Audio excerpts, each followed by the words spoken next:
اللہ سے مانگو تو اتنا مانگ لیا کرو کہ دنیا والوں سے مانگنا نہ پڑے۔ اللہ کے سامنے جھکو تو اس قدر جھک جاؤ کہ دنیا کے آگے جھکنا نہ پڑے۔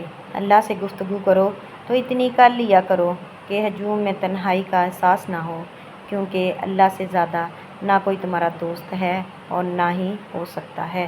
بے شک کسی کو ذلیل کرنے سے پہلے خود ذلیل ہونے کے لیے تیار رہو، کیونکہ اللہ کا توازن صرف انصاف تولتا ہے۔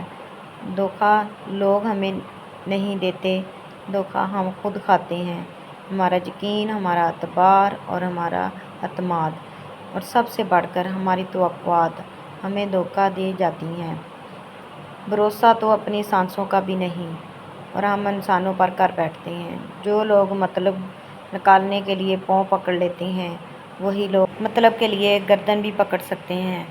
دشمن سے بھی زیادہ خطرناک وہ ہے دوست بن کر دھوکہ دے۔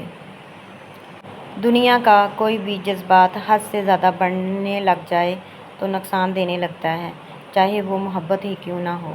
دوسروں کو نقصان پہنچانے بغیر، ان کو بدنام کیے بغیر، ان سے حسد کیے بغیر ان سے آگے نکل جانے کا ہنر سیکھو۔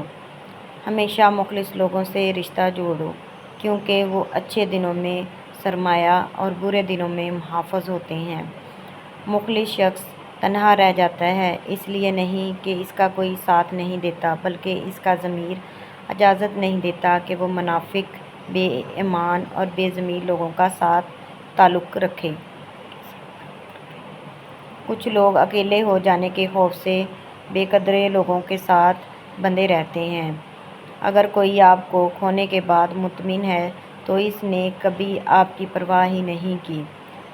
جب بے وجہ توڑ دیے جاؤ تو سمجھ جاؤ اللہ تمہیں اپنے قریب لا کر جوڑنا چاہتا ہے۔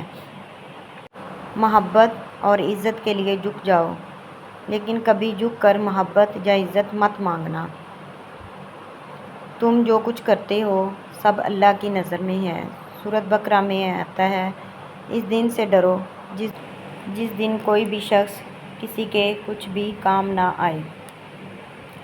تباہی اور بربادی ہے ہر اس شخص کے لیے جو دوسروں کے عیب ڈھونڈتا اور لوگوں کی پیٹھ پیچھے ان کی برائی کرتے ہیں۔